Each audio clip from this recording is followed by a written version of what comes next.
No mês de maio calhou da minha vez ser esse último domingo. E o pessoal que tem acompanhado aí os últimos meses, né, nas últimas visitas que eu tenho feito a Livres, o pessoal vai saber que a gente está fazendo um passeio pelo livro de Jonas, né? A gente já cobriu 3 sermões, a gente fez até o final do capítulo 2 no último mês, e hoje então a gente vai falar sobre o capítulo 3 do livro de Jonas, tá?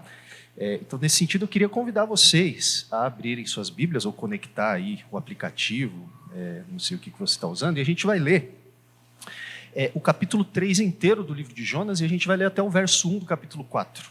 Pode ser? O capítulo 3 de Jonas é curtinho, né? Os últimos capítulos aí não são muito extensos. A gente vai ler então Jonas 3:1 até Jonas 4:1. Diz assim. Já começa de uma forma bem interessante, né? A palavra do Senhor veio a Jonas pela segunda vez, dizendo: levante-se, vá à grande cidade de Nínive e pregue contra ela a mensagem que eu lhe darei. Jonas se levantou e foi a Nínive, segundo a palavra do Senhor. Ora, Nínive era uma cidade muito importante diante de Deus. Eram necessários 3 dias para percorrê-la. Jonas começou a percorrer a cidade, caminho de 1 dia, e pregava dizendo: ainda 40 dias, e Nínive será destruída. Os ninivitas creram em Deus, proclamaram um jejum, vestiram roupa feita de pano de saco, desde o maior até o menor.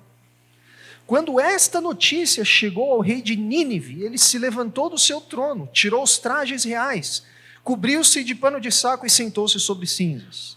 E mandou proclamar e divulgar em Nínive o seguinte: por mandado do rei e dos seus nobres, ninguém, nem mesmo os animais, bois e ovelhas, pode comer coisa alguma. Não lhes deem pasto, nem deixem que bebam água. Todos devem ser cobertos de pano de saco, tanto as pessoas como os animais. Então clamarão fortemente a Deus e se converterão, cada um do seu mau caminho e da violência que há nas suas mãos. Quem sabe, talvez Deus se volte e mude de ideia, e então se afaste do furor da sua ira, para que não pereçamos. E Deus viu o que fizeram, como se converteram do seu mau caminho, e Deus mudou de ideia quanto ao mal que tinha dito que lhes faria, e não o fez. Mas Jonas ficou muito aborrecido e com raiva. Só até aqui. Vamos pedir a ajuda de Deus mais uma vez. Senhor, nas últimas vezes que estivemos juntos aqui, reunidos, tivemos a oportunidade de se debruçar sobre essa história que o Senhor inspirou o teu servo a registrar para a nossa instrução, para a nossa edificação, a história do profeta Jonas, que em muitos sentidos serve de um espelho para cada um de nós, para o teu povo nos dias de hoje. E nós somos gratos por todas as coisas que o Senhor tem feito e falado por meio dessa história, por meio desse texto. E queremos pedir mais uma vez a tua ajuda, porque nós precisamos que o Senhor vença os mecanismos de defesa que nós construímos em nossos corações para resistir à tua vontade, para ouvir, mas fingir que não está ouvindo aquilo que o Senhor deseja falar com a gente. Eu peço para que, por meio do teu Espírito, o Senhor nos instrua, nos faça enxergar quem o Senhor é mais uma vez e nos coloque nos trilhos, que o Senhor nos ajude a reorganizar as nossas prioridades a partir de quem o Senhor é, a partir do teu caráter, a partir da tua vontade, para que nós possamos glorificar o Senhor, para que as nossas vidas possam participar da tua história, para que cada um de nós possamos viver vidas que têm significado e, sobretudo, para que nós possamos ser felizes, porque nós cremos que a nossa felicidade não está em nenhum outro lugar senão na tua vontade e nos teus propósitos. Então faz isso, Senhor, que nós te pedimos em nome de Jesus. Amém. Amém. Dia desses, pessoal, eu estava fazendo as minhas leituras lá, eu estava consultando algumas obras de referência, e eu não lembro exatamente onde é que foi, eu acho que foi num comentário que eu estava lendo, e eu fui lembrado da história de um cara chamado Patrick, e eu não sei quantos aqui já ouviram falar do Patrick, desse Patrick, que eu vou, a respeito do qual eu vou falar para vocês agora, mas talvez alguns conheçam, né? Patrick é uma pessoa que é celebrada todo ano no dia 17 de março, nos lugares que tem algum tipo de ligação histórica com a Irlanda. Então, quem foi Patrick, né? É conhecido hoje como o Dia de São Patrick, todo mundo se veste de verde ali, né? Pessoal que gosta de basquete, o time do Boston Celtics, né, tem uma conexão muito forte ali com a Irlanda e com a cultura celta, e não é mera coincidência que o Celtics é verde, assim, né, o time se veste de verde. Mas, enfim, quem foi Patrick? Né? Patrick nasceu em 387, na Escócia, então muito tempo atrás, tá? Ali nos primeiros séculos ainda da cristandade, do cristianismo, né? E o Patrick não nasceu cristão, na verdade. Quando ele tinha 16 anos, ele foi capturado como escravo por piratas irlandeses, e ele viveu como escravo ali, como prisioneiro escravo durante alguns anos, sofrendo, obviamente, né, todos os maus tratos e a violência que o pessoal costumava despejar sobre escravos, né? Só que acontece que, depois de quase uma década de vida nessa condição, o Patrick conseguiu escapar de lá, né? Ele fugiu, e aí ele veio a ouvir o Evangelho e a se converter a Jesus. Ele se tornou um cristão. E uma coisa foi levando a outra, né? Ele foi alcançado pela graça de Deus, e uma coisa foi levando a outra, e aconteceu que a sua jornada como cristão culminou na ordenação dele como sacerdote. Ele acabou se tornando um ministro do Evangelho. E aí, quando já ministro da palavra, a história diz que ele recebeu um chamado da parte de Deus, olha só, não para pregar o Evangelho no Brasil, ou nas Américas, né, ou, sei lá, no norte da África, mas para voltar para Irlanda. Para voltar para a Irlanda, para o país que havia, para onde ele tinha sido levado como escravo, né? E o chamado que ele recebe é para voltar para a Irlanda para pregar sobre essa graça de Deus, sobre esse evangelho que havia alcançado ele lá. Aparentemente ele recebeu uns sonhos repetidos da parte de Deus, em que ele recebia cartas, assim, uma coisa bastante extraordinária, né? Nessas cartas as pessoas lá imploravam para ele voltar para a terra dos seus antigos opressores lá na Irlanda. O que você faria, né, se o povo que te escravizou por anos, Deus te chamasse para você voltar para lá, para dizer para eles que Jesus ama a vida deles? Eu não sei como é que foi o processo no coração do Patrick, mas ele foi. No final das contas, ele foi. E Patrick, de fato, foi o primeiro a levar a mensagem da ressurreição de Jesus para a Irlanda. E a semente que Deus plantou por meio da vida dele foi tão importante que a Irlanda, até hoje, é conhecida como um país de fortes raízes cristãs. Agora, o que mais chama a atenção das pessoas a respeito do Patrick, e certamente esse é o ponto que mais chama a atenção, pelo menos para mim, né? E é por isso que ele é tão admirado por muitas pessoas hoje, é que essa história do Patrick, pessoal, exemplifica como se parece uma vida que foi realmente marcada pela misericórdia de Deus. Ou seja, o que a gente vê na vida, na história desse sujeito, é que a obra da graça de Deus não foi apenas uma ideia, um sentimento, uma experiência que brotou no coração do Patrick. Mas a obra da graça de Deus se completou de fato na vida dele. A graça de Deus não somente tocou a vida do Patrick, mas realmente tomou controle da vida dele. A graça de Deus passou a governar o coração daquele homem, a ponto de levar aquele homem de volta ao país dos seus agressores, ao país daqueles que fizeram violência contra ele, para que ele pudesse anunciar a bondade de Deus. E curiosamente, na hora que eu lia mais uma vez sobre a história do Patrick, conforme eu me lembrava disso, eu me lembrei também da história do nosso querido amigo Jonas, a respeito do qual a gente tem falado nas últimas ocasiões aqui. Olha só, nas últimas vezes que a gente esteve junto aqui na Livres, a gente viu como o livro de Jonas nos ajuda a fazer um raio-x, né, da condição do nosso próprio coração. E a gente viu que o livro de Jonas nos ajuda a tirar esse raio-x da condição do nosso coração, fazendo a gente enxergar, na própria teimosia do Jonas, a nossa própria tendência de resistir, muitas vezes, à vontade de Deus.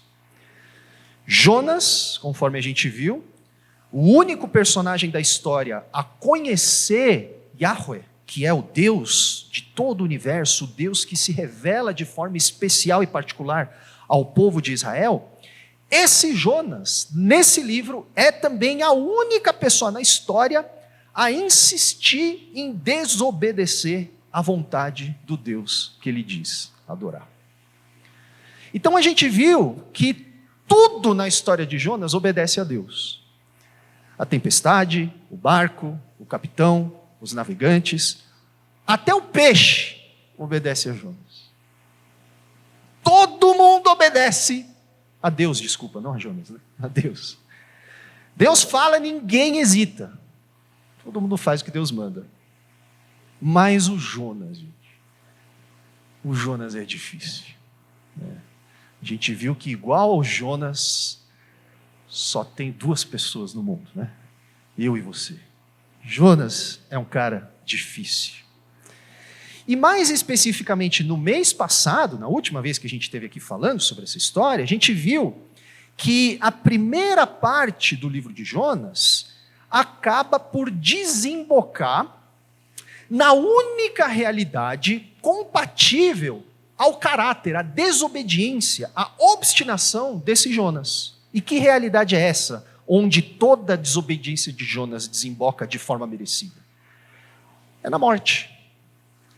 Jonas não somente precisa, como também merece ser lançado no mar, para que o restante da população do barco onde ele havia se escondido pudesse ser preservado da tempestade enviada por Deus. E de fato a tempestade só acalma quando o pessoal joga Jonas no mar. Contudo, a gente viu também que no momento em que Jonas está com os dois pés do outro lado da fronteira, que separa vivos de mortos, quando ele está se afogando naquele mar caótico, com um monte de onda, fazendo aquele turbilhão, né? E presumivelmente as bagagens ao redor batendo no Jonas, naquele momento em que Jonas está vendo a porta da morte se abrir na frente dele, Deus intervém.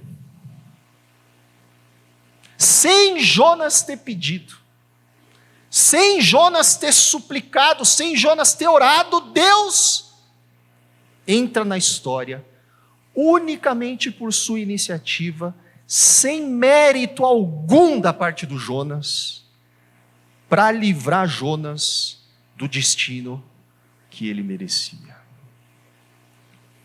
Jonas merecia morrer afogado, mas Deus não deixa. E o que Deus faz é que ele envia um peixe para salvar o seu profeta do abismo do mar. E é curioso, né? A gente notou isso, porque o peixe é interpretado em muitos púlpitos aí, por aí no nosso Brasilzão afora, como um instrumento do juízo de Deus sobre Jonas, né? Tanto é que a gente usa o peixe como uma metáfora do castigo de Deus, né? Se a sua vida está sofrida, o pessoal chega para você e fala assim, está dentro do peixe, né? Mas na verdade é exatamente o contrário. O peixe é um instrumento de Deus para estender a sua graça sobre o Jonas. É o peixe que impede que Jonas morra. E aí então, nesse momento em que Jonas está não mais no fundo do mar, mas no fundo do estômago de um peixe, que finalmente ele acorda, literalmente, do afogamento, mas ele acorda também para a vida, e pela primeira vez na história, ele abre a boca para orar. E quando Jonas ora, ele reconhece, só estou vivo por causa da misericórdia de Deus. Se não fosse a graça do Senhor, eu não estaria aqui. E foi com isso então que a gente encerrou esse nosso passeio até essa parte do enredo de Jonas, né? E até a última vez que a gente estava aqui no último mês. Agora, a passagem de hoje, pessoal, vai dar continuidade à história, e a cena que vai dar sequência a esse livramento que o Jonas acabou de experimentar no capítulo 2, é a cena, pessoal, do peixe vomitando o profeta de volta na terra. Então, se você lê o livro de Jonas do começo ao fim, é assim que a gente tem que ler a Bíblia, tá? Sempre é muito bom se você pega um livro e você lê do começo ao fim. O capítulo 3 vai começar a partir desse ponto do verso 10 do capítulo 2, que diz que o Senhor falou, ordenou, comandou ao peixe, e o peixe vomitou Jonas na terra. Se eu tivesse dirigindo uma minissérie, né, dessas de Netflix e tudo mais, eu provavelmente começaria esse episódio com Jonas despertando na praia, tipo aquelas cenas de náufrago, assim, né? Ele está todo cheio de areia, deitado na beira da praia, as ondas batendo nele, e ele despertando com um monte de alga enrolada no pescoço, no corpo e tal, e ele recobrando a consciência e percebendo, puxa vida, estou vivo de novo, estou de volta à vida. E a expectativa que a narrativa vem construindo na nossa cabeça como leitores, pelo menos até aqui, é a de que no momento em que Jonas acordar, pessoal, a vida do Jonas nunca mais vai ser a mesma. Não sei quantos aqui já passaram por situações em que vocês acharam que iam morrer. Dizem que quando você passa por uma situação como essa, a sua vida nunca mais é a mesma. Eu não acredito, né?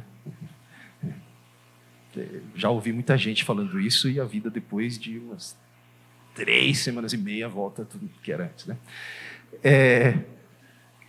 Mas a gente, pelo menos nesse momento, a gente consegue imaginar o Jonas acordando e falando, nossa, agora, puxa, Deus está me dando uma segunda chance. Eu vi a morte diferente, mas eu fui preservado. Deus ainda não desistiu de mim. E aí, nesse ponto, no capítulo 3, o que a gente espera ver em Jonas, agora que ele voltou à vida, é que ele vai ter uma perspectiva renovada da misericórdia de Deus. É isso que a gente espera de alguém que teve essa experiência que Jonas teve. Um cara obstinado, teimoso, foi até o fim, quase recebe o que merece, mas no final Deus livra ele. Então não é difícil, né, gente, de a gente supor que assim que Jonas acorda, ele volta para o seu vilarejo e depois de ter recobrado as forças, ele começa a dar testemunho por aí, comovido para os seus familiares e para os seus amigos, sobre o livramento que ele experimentou. Eu consigo imaginar Jonas, se fosse hoje, pedindo oportunidades nos púlpitos das igrejas, para dar testemunho desse livramento maravilhoso que Deus deu para a vida dele. Olha, eu estava indo, Deus mandou ir para lá, mas eu fui para lá, e aí aconteceu uma tempestade, aí o único jeito era que os caras tiveram que me jogar no mar, e aí veio um peixe, pessoal, e me engoliu, e depois eu orei a Deus, e Deus mandou o peixe vomitar, aleluia, eu estou aqui para honra e glória do Senhor, para dizer que Deus é bom, misericordioso, gracioso, me deu uma nova chance, aleluia. Aliás, eu imagino Jonas chamando a televisão, chamando os noticiários. Vocês lembram, né? Acho que foi uns 2 ou 3 anos atrás, saiu na BBC, pessoal, a história de um cara que foi engolido por uma baleia. Né? Ele não disse que estava fugindo de Deus, né? Acho que ele era um mergulhador, sei lá, um nadador. Imagina, né? Então, assim, o texto não diz, mas a gente consegue supor o Jonas feliz da vida. Ele está reconciliado com a vida. Deus livrou ele da morte, pessoal. Então ele volta para o vilarejo, sai dando testemunho, sai dizendo que não há Deus como Deus de Israel, não há Deus como misericordioso como ele. Só que depois de um tempo que separa o verso 10 do capítulo 2 e o verso 1 do capítulo 3, a história de Jonas vai nos dizer que a palavra do Senhor veio a Jonas uma segunda vez. Ai, que coisa. Jonas estava feliz da vida, confortável. Ele tinha começado um ministério de testemunho do livramento de Deus. Jonah the Prophet Ministries, International Ministries, né? Dando testemunho por aí, vendendo DVD à beça, contando a história, descrevendo como é que é o interior do estômago do peixe. E aí a palavra do Senhor vem mais uma vez a Jonas. O Deus de misericórdia, que havia resgatado Jonas da boca da morte, demonstra essa mesma misericórdia de novo, só que agora renovando o seu chamado sobre a vida do Jonas. A misericórdia de Deus sobre Jonas é tão grande que ele não somente livra Jonas da morte, como também reconcilia Jonas à sua vocação. E aqui, pessoal, a gente é lembrado de uma verdade muito importante, mas muitas vezes esquecida, sobre o que significa ser povo de Deus, sobre o que significa ser igreja, sobre o que significa adorar e pertencer a esse Deus. O povo de Deus, assim como Jonas, foi salvo única e exclusivamente pela graça de Deus, não, porém, para que o povo de Deus aprenda a viver de bem consigo mesmo. Deus livrou Jonas da boca da morte, não meramente para que Jonas agora viva em paz com ele mesmo. O povo de Deus foi salvo pela graça de Deus para participar do que Deus deseja realizar no mundo. Deus salvou Jonas da morte para ele fazer uma coisa, para ele realizar algo, para ele participar de uma realidade. Portanto, ser salvo, Jonas é lembrado no verso 1. Ser salvo é ser chamado a obedecer. Mas aqui a gente é levado também a se perguntar o que foi que passou pela cabeça do Jonas, né?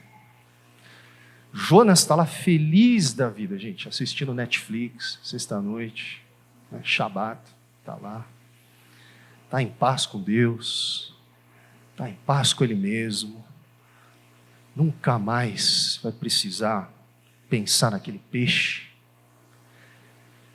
Ele sabe que Deus renovou o favor divino sobre ele.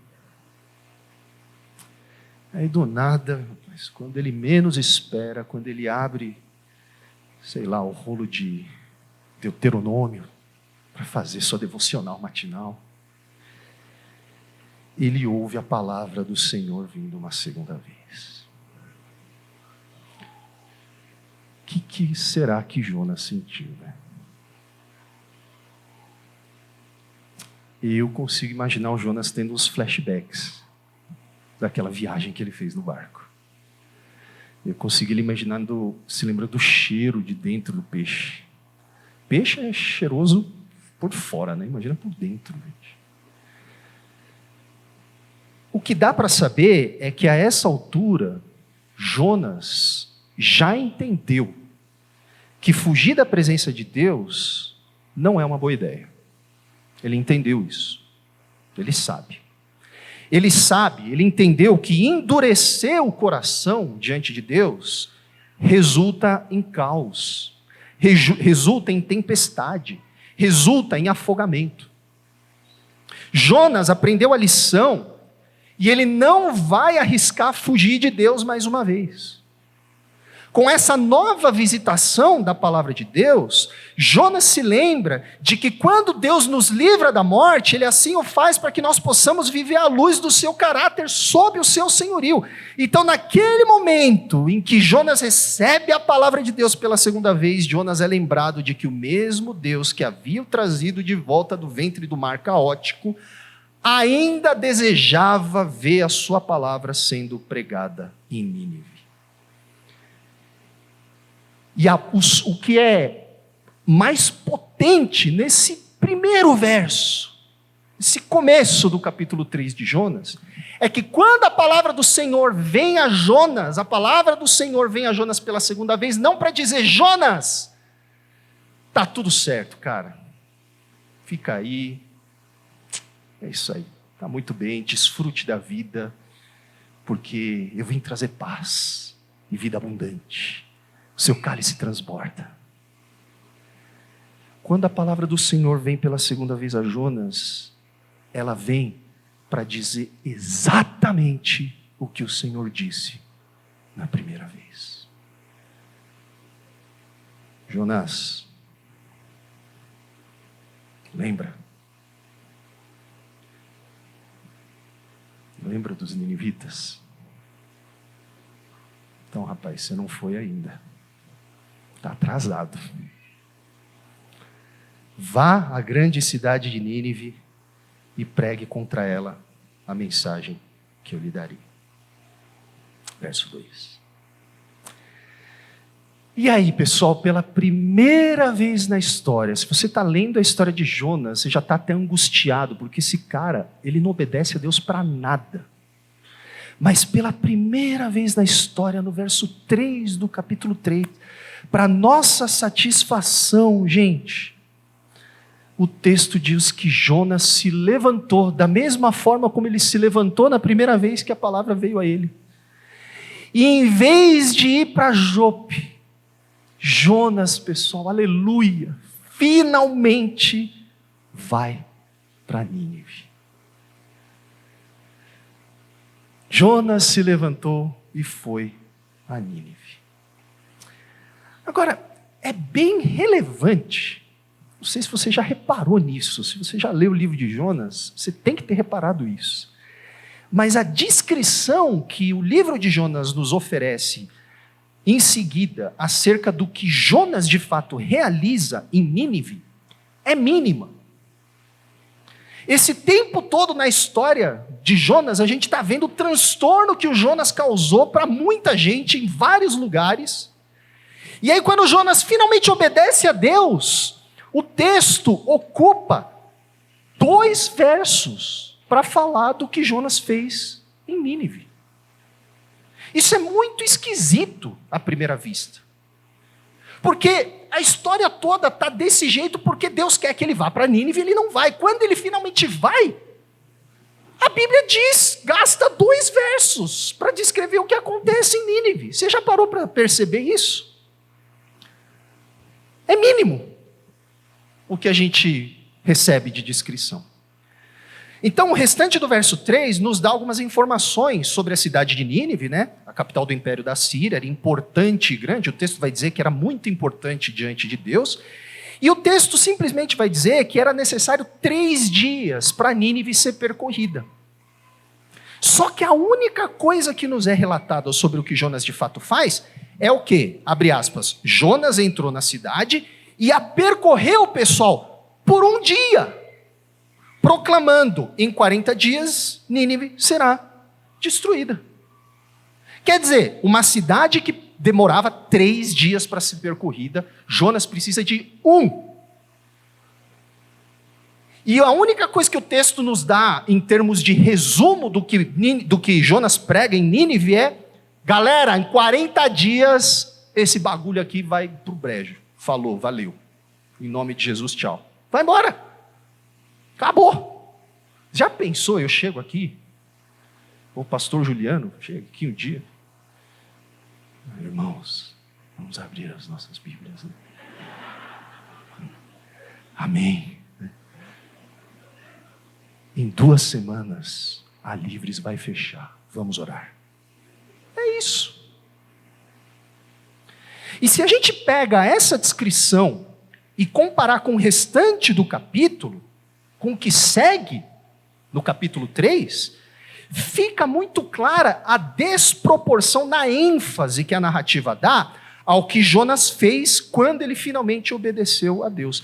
Parece até que Jonas sai de cena, não é verdade? Parece até que Jonas é colocado agora em segundo plano na história. O mesmo Jonas que tem sido o centro das atenções desde o começo da história, quando finalmente obedece a Deus, ele vira um mero coadjuvante no enredo do livro. E aqui está um ponto teológico muito importante. Esse é precisamente o ponto do chamado do Jonas. O profeta nunca deveria ter se tornado o assunto, mas a palavra de Deus.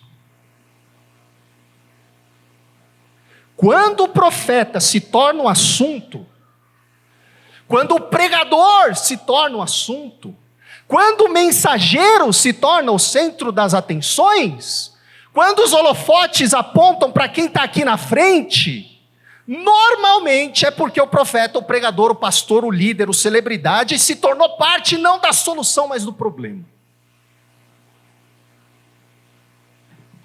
Por outro lado, quando o profeta finalmente obedece a Deus, o profeta vai para o lugarzinho que lhe é devido. E o lugarzinho que lhe é devido, e o lugarzinho que é devido a todos nós, é o lugar de coadjuvantes. Você não é o centro da história, meus amigos. Eu não sou. Ninguém é o centro da história. Quando Jonas obedece, portanto, ele se torna um coadjuvante, e quem assume o protagonismo é Deus e sua palavra. Jonas não fez nada em Nínive. Quem fez tudo em Nínive foi Deus e sua palavra. Então, quando Jonas obedece, Deus e a sua palavra passam a ser percebidos como o assunto mais importante, como o centro das atenções. Isso nos ajuda a entender que o que acontece, portanto, do verso 5 ao verso 10, que é o restante do capítulo 3, é o resultado não de algum suposto poder especial de Jonas, de uma unção de Jonas, sei lá qual que é o termo que o pessoal usa, cada geração aparece uma palavra diferente, para aplicar teologia de super-herói da Marvel sobre pregadores. Né? Na minha época, uns anos atrás, era unção, acho que ainda usa unção, né? O que acontece em Nínive não é resultado da unção de Jonas. O que acontece em Nínive é resultado da ação de Deus e da sua palavra. Deus deseja realizar seus planos naquele lugar, e ao chamar Jonas, Deus está simplesmente dando a Jonas a oportunidade de participar daquilo como um instrumento em suas mãos. E esse ponto da história de Jonas, então, nos lembra que a obra sempre é de Deus, meus caros. E o que acontece lá em Nínive, assim como tudo o que acontece em seu nome por meio de nós hoje, é resultado do que Deus está realizando. A nossa vocação, a minha vocação, a sua vocação, o seu chamado, não é sobre o que você acha ser a sua realização, mas sobre como Deus continua a escrever a história dele por meio de você. Jesus te ama e tem um plano maravilhoso para a sua vida, só que esse plano é dele, não é seu. Deus não é aquele que vai viver para realizar os seus sonhos.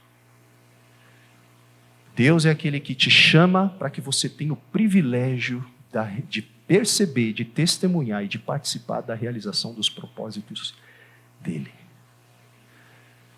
Jesus te ama e tem um plano maravilhoso para a sua vida. Só que esse plano é dele. Esse plano é dele. Então, o que é que acontece lá em Nínive, né?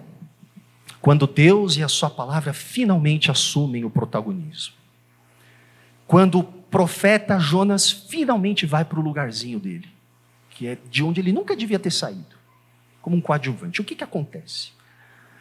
Ora, o que acontece, conforme a gente leu, é que Jonas começa a pregar, segundo a ordem de Deus. E como a gente já mencionou aqui, o sermão pregado por Jonas é o mais simples e direto possível.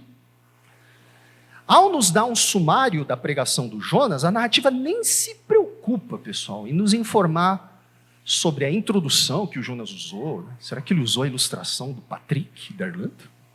Para conectar com a sua audiência? Não fala sobre os exemplos que ele deu, as ilustrações, a conclusão do sermão. A única coisa que a gente é informado é que Jonas abriu a boca e disse: em 40 dias Nínive será destruída. E aqui a gente consegue perceber que Jonas, quando ele finalmente obedece a Deus, ele não faz a menor questão de colocar uma roupagem mais palatável à mensagem de Deus, sabe? Está na moda dizer que a igreja tem que falar de forma relevante para o mundo, né? E, portanto, a gente tem que tornar a palavra de Deus mais, assim, instagramável, né? Para o povo ouvir. Eu acho que a gente tem que saber traduzir o evangelho na linguagem contemporânea. Absolutamente, com certeza. Mas o Jonas, ele não está muito preocupado com isso, não. Ele falou: quer saber de uma coisa? Deus mandou vir. Cara, olha o trabalhão que eu dei. Estou aqui. Beleza. Deus, você quer que eu fale isso? Então eu vou falar assim, sem maquiagem mesmo. Ó, é o seguinte, pessoal. Deus mandou aqui 40 dias, tá? O negócio aqui vai acabar. Tchau. Então ele simplesmente diz, ipsíssima verba, o que Deus tinha ordenado. Do jeito que Deus falou para Jonas, Jonas repetiu para os ninivitas. Jonas teria bombado em qualquer prova de ordenação pastoral hoje. Ele teria bombado no seminário onde eu ensino. Um curso de homilética. E aí, quando você lê essas palavras, você logo se questiona: que tipo de resultado uma pregação como essa? Parece que ele nem preparou, né? Que tipo de resultado vai ter uma pregação como essa? Sem qualquer eloquência, sem qualquer elaboração, sem qualquer tentativa de se conectar com a audiência. Que resultado isso vai dar, né? Só que olha que coisa, pessoal. Porque Deus assumiu o protagonismo, o mais importante de tudo é que a mensagem pregada por Jonas não precisa ser repetida por todos os 3 dias necessários para se percorrer aquela cidade. Então, quando o texto disse no verso 3, se não me engano, que Nínive precisava de 3 dias para ser percorrida, mas Jonas só percorreu em 1, o texto não está dizendo que o Jonas deu uma de maratonista assim, né? E saiu gritando, correndo: pessoal, quero fazer só em um dia, né? Deus mandou eu fazer uma viagem missionária de um fim de semana, mas eu vim fazer só um bate e volta porque eu tenho pressa. Não é isso que aconteceu. O que aconteceu é que precisava de 3 dias para percorrer aquela cidade, só que Jonas só precisa de 1. Por quê? Porque assim que o Jonas abre a boca para pregar, os ninivitas começam a pregar um para o outro. Jonas prega, e diferentemente do que a gente tem visto em relação ao próprio Jonas, assim que a palavra do Senhor entra pelos ouvidos dos ninivitas, ela imediatamente derrete o coração dos ninivitas. A palavra de Deus viraliza, de maneira que os próprios habitantes de Nínive se encarregam de passar a notícia adiante. Como é que é? O Deus do universo vai nos visitar em 40 dias? Está amarrado. Isso não vai acontecer. Ele não vai destruir. Cara, vai lá, fala para o seu tio, fala para sua tia, fala para o seu sobrinho, fala para o vizinho tal. Anuncia em todos os cantos dessa cidade. O Deus de Israel vai nos visitar. E aí, esse telefone sem fio vai indo, até que o conteúdo do sermão do Jonas chega naquele mesmo dia, e um dia, pessoal, aos ouvidos de ninguém menos que o rei. E aí o rei, por sua vez, para nossa surpresa, fica profundamente aflito pela possibilidade de ele ser alvo do juízo de Deus. E de imediato, o rei, pessoal, no mesmo dia em que Jonas pisa em Nínive, o rei decreta um feriado nacional dedicado ao arrependimento de todos. E aí, além de todo mundo ser obrigado a jejuar, a orar e a cumprir um ritual de contrição, a começar pelo rei de Nínive, mas passando pelos nobres, pelos artesãos, pelos camponeses, pelos ricos, pelos pobres, pelos jovens, pelos velhos e até pelos animais. Ninguém vai comprar nada na Cobase nos próximos dias. Ninguém vai comer, nem pet. E o rei ordena que todos devem abandonar os seus maus caminhos, abandonar os seus crimes, abandonar a sua violência contra o próximo. Eu fico imaginando isso acontecendo na Coreia do Norte. O Kim Jong-un, em vez de obrigar que as pessoas batam palma de forma forçada, com aquele sorriso assim, quando ele passa, ele mandar que todo mundo agora comece a ler a Bíblia. É tipo isso que aconteceu. E não para por aí. Aqui que está a coisa mais extraordinária dessa parte da história.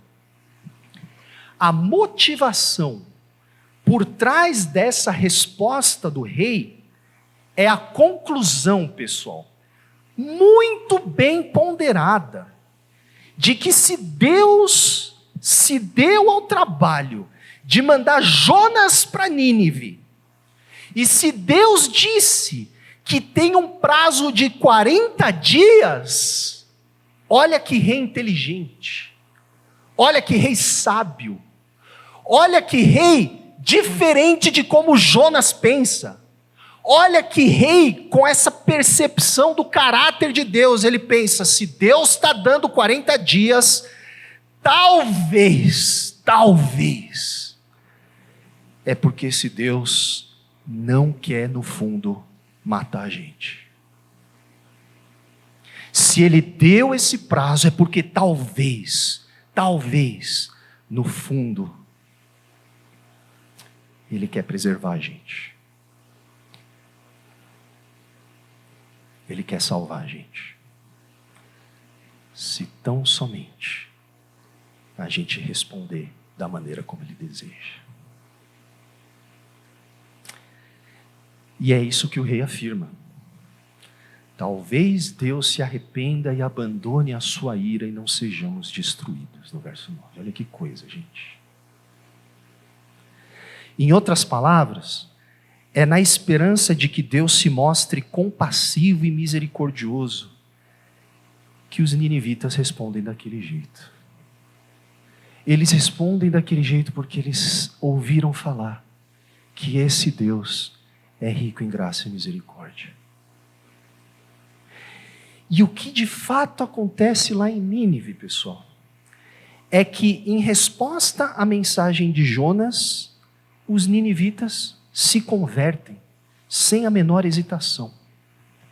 E em resposta à resposta dos ninivitas à mensagem de Jonas, Deus escolhe o perdão e não decide mais puni-los. Verso 10. Deus viu o que fizeram, como se converteram do seu mau caminho, e Deus mudou de ideia quanto ao mal que tinha dito que lhes faria, e não o fez. E diante de tudo isso, então, a gente chega ao final desse terceiro capítulo, percebendo mais um ponto de virada inesperado na vida na história de Jonas. À luz de como o terceiro capítulo encontra o seu desfecho, a gente descobre, em retrospecto, que desde a primeira ocasião em que Deus havia mandado Jonas pregar contra Nínive, o desejo de Deus não era destruir os habitantes de lá. Mas o desejo de Deus era que eles respondessem em arrependimento. E aqui, no meio dessa história de Jonas, a gente descobre que o coração de Deus, pessoal, é absolutamente inflexível quanto ao mal. Deus não suporta a opressão. Deus não suporta a violência. Deus não suporta a injustiça. Ele é inflexível, ele é irredutível quanto à maldade do mal. Mas Deus é ao mesmo tempo condescendente quando o maldoso abandona a sua maldade e clama por misericórdia. E um detalhe relevante na pregação de Jonas, que a gente já mencionou lá no primeiro sermão, acho que foi em fevereiro, é que, embora as traduções em português usem a expressão Nínive será destruída, o verbo hebraico aqui, o rafak, pode ter o sentido mais amplo de será virada de pernas para o ar, e não necessariamente destruída, ou será convertida. Então, enquanto Jonas, existe uma brincadeira com o uso desse verbo, enquanto Jonas, no fundo, quer que Deus vire Nínive de ponta cabeça no sentido de destruí-la, a palavra de Deus faz com que a cidade seja de fato virada de ponta cabeça, mas no sentido de gerar uma resposta de conversão a Deus por parte dos seus habitantes. Então, da mesma maneira que Deus havia salvado Jonas da morte, Deus sempre quis perdoar os ninivitas e dar a eles a possibilidade de um recomeço. O mesmo Deus que não suportava a impiedade daquele povo, ao ponto de Deus ter orientado Jonas a anunciar nada menos que juízo, esse era o mesmo Deus que desejava ver aquele mesmo povo arrependido. Deus, pessoal, não se agrada do juízo. Deus é justo e ele derrama juízo. Não brinca com ele. Mas Deus não gosta de derramar juízo. Deus ama a vida. E porque Deus ama a vida, o que ele mais deseja ver não é juízo, mas conversão. Então, pessoal, esse momento da história de Jonas nos leva de volta à verdade, que também é muito familiar a todos nós, mas que também é tão frequentemente esquecida por muitos de nós, de que não somos somente nós, a quem Deus resgatou da morte, que somos preciosos aos olhos de Deus. Assim como Deus havia sido profundamente misericordioso com Jonas, porque ele amava Jonas, Nínive é considerada uma cidade muito importante diante de Deus, verso 3, porque ele tinha um interesse profundo pelas pessoas que habitavam lá. Apesar de toda a maldade, de toda a crueldade, de toda a impiedade, de toda a idolatria, de toda a perversidade que habitava em Nínive, Nínive era importante para Deus. Porque ali habitavam pessoas tão rebeldes quanto Jonas, mas que eram também tão amadas quanto ele. Você sabe qual que é a prova maior de que Deus ama as pessoas que estão lá fora nesse exato momento se entregando a todo tipo de absurdos? É que você está aqui. Se você está aqui é porque Deus te amou. E se Deus te amou, quem Ele não vai amar? Se Deus me amou, quem Ele não vai amar? E São Paulo, portanto, é importante aos olhos de Deus pelas mesmas razões. E porque Deus é quem Ele é, o resultado da missão de Jonas não foi destruição, mas perdão. Perdão a um povo que respondeu em arrependimento. E que desfecho maravilhoso, não é verdade, pessoal? Que coisa. Não é isso que a gente quer ver? Eu já fiz inúmeros trabalhos de evangelização. Eu já fiz um monte de viagem missionária. Mas eu nunca vi um resultado tão encorajador. Um final tão feliz. Você já pensou? Você vai lá para Pequim. E você prega meia dúzia de vezes a mesma coisa. Em 40 dias Pequim vai ser destruída. E do nada o Xi Jinping decreta uma lei nacional falando, olha, todo mundo tem que ler a Bíblia.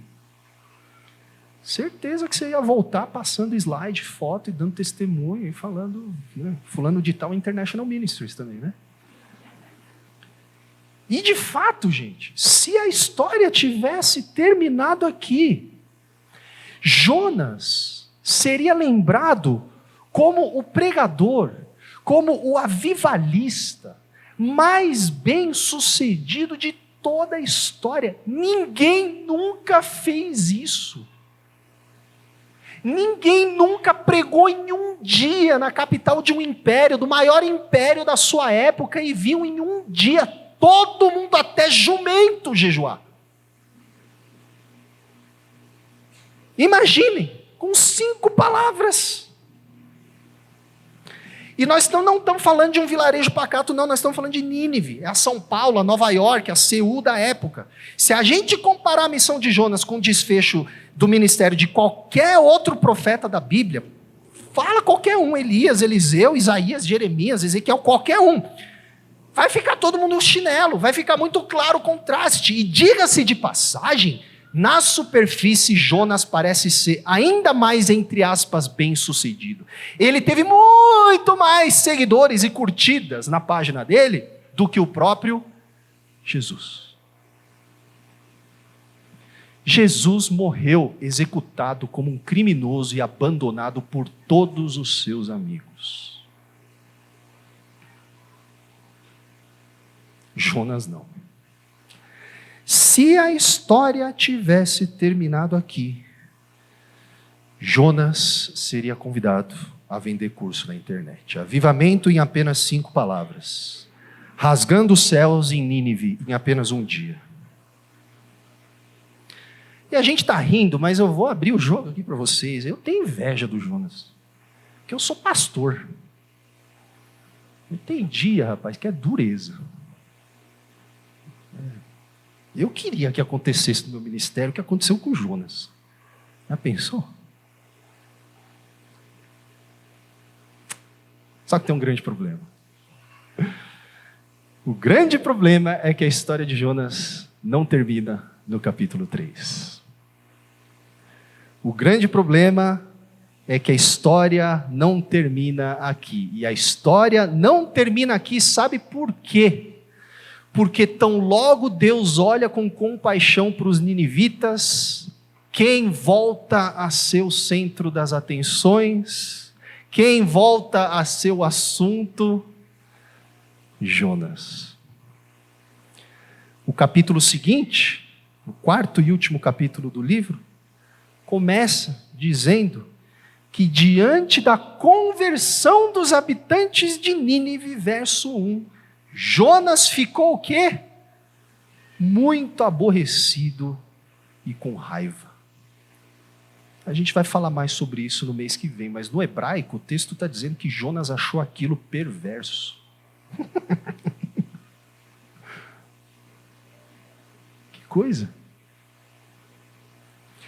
A gente vai examinar direitinho as razões por trás dessa resposta no mês que vem, mas o que chama a nossa atenção é que, embora Deus tivesse usado poderosamente a vida de Jonas, o coração de Jonas rapidamente se mostra distante de Deus mais uma vez. Deus acabou de usar Jonas poderosamente para trazer arrependimento sobre os ninivitas. Mas isso não era evidência de que o caráter de Jonas estava aprovado aos olhos de Deus.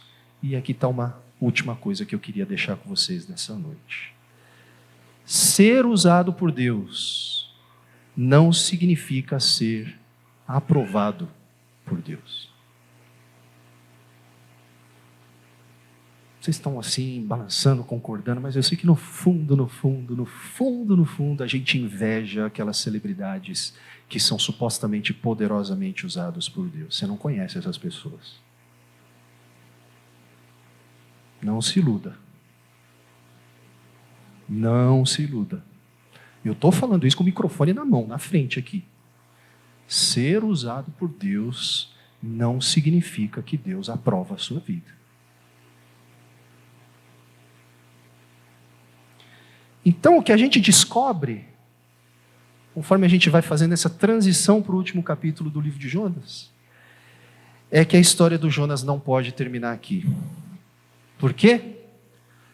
Porque, embora Deus já tenha cumprido a sua obra em Nínive, ainda tem muito mais trabalho para Deus fazer no coração do Jonas. Nínive não deu trabalho nenhum para Deus. Mas o coração do Jonas. Então é por isso que a história de Jonas não acaba aqui.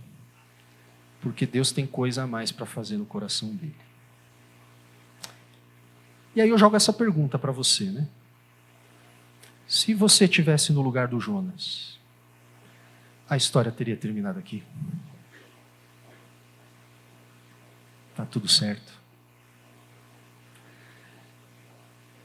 Eu, quando olho para a minha vida, eu dou graças a Deus que o Senhor ainda está me mantendo vivo.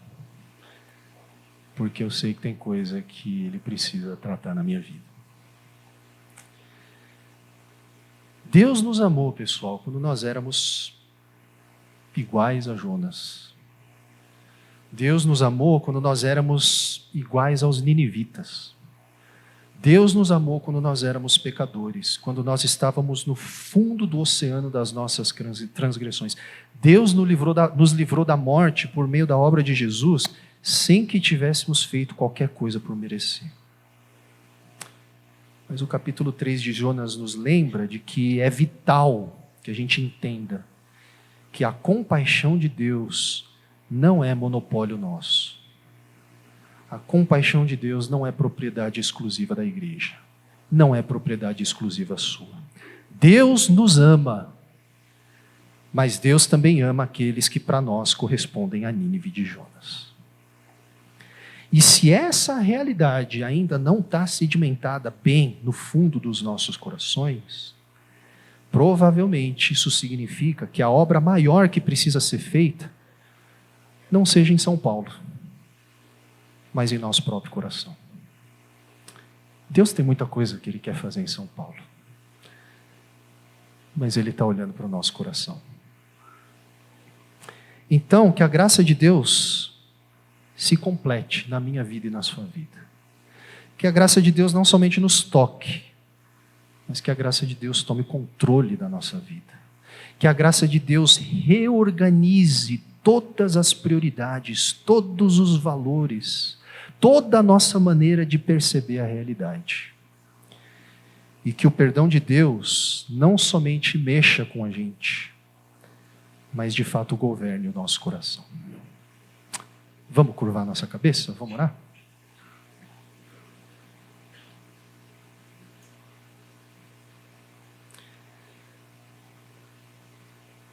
Senhor,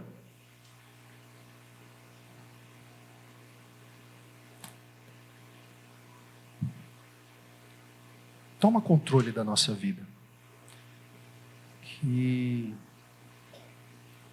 a gente enxergue, que a gente entenda aquilo que o Senhor deseja, que a gente enxergue e entenda, para que sejamos esse povo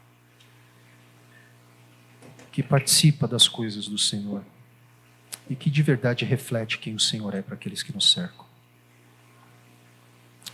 Nos ajude a entender que a Tua graça e a Tua misericórdia não são propriedade exclusiva de nós, mas um tesouro precioso que o Senhor confia em nossas mãos, para que sejamos mordomos desse tesouro e para que nós possamos mostrar àqueles que nos cercam quão bom é pertencer à tua misericórdia.